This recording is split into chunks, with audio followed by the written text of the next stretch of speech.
Am I the a-hole for leaving my wife who has cancer? 1.5 years ago my wife's, 28F, got cancer.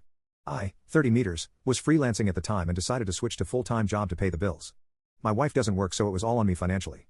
I'm a designer, so most of my colleagues are women. After some time my wife's became very jealous and aggressive, saying that I'm laughing with women and I'm too friendly. I could laugh a bit during online meetings, yes, and I could offer help to someone in need, but I was never flirting with anyone and wasn't communicating with anyone outside my work hours.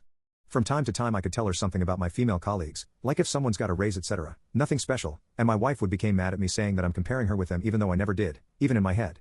All this time I was only thinking about my wife's disease, could even cry at work and had panic attacks at public transport. Then she started calling me names.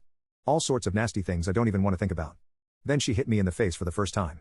I left, but then I returned, because she can't afford the treatment and living by herself in general. She was apologizing and crying, saying that it'll never happen again, and I believed it. She hit me again after a couple of weeks, and did it every single week after that for nearly 6 months. She was also hitting herself sometimes, threatening that she'll find my coworkers and cut them. At the end of 2024 she stopped hitting me for some time, because I switched teams and there are no women anymore.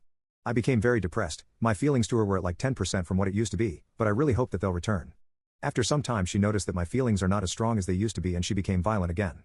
Today she insulted me, threw a cup at me and told me to get out of her apartment. She inherited it from her grandmother. I left and I don't want to return this time. I feel like an old man, humiliated and broken. She says it's all my fault, but I still don't understand how I deserved all this violence. What if recurrence happens and I'm not there to help? She can't even afford her medicine. There's no one to help her, she only has mother which is also quite poor. If something happens to her I'm afraid I'll never forgive myself.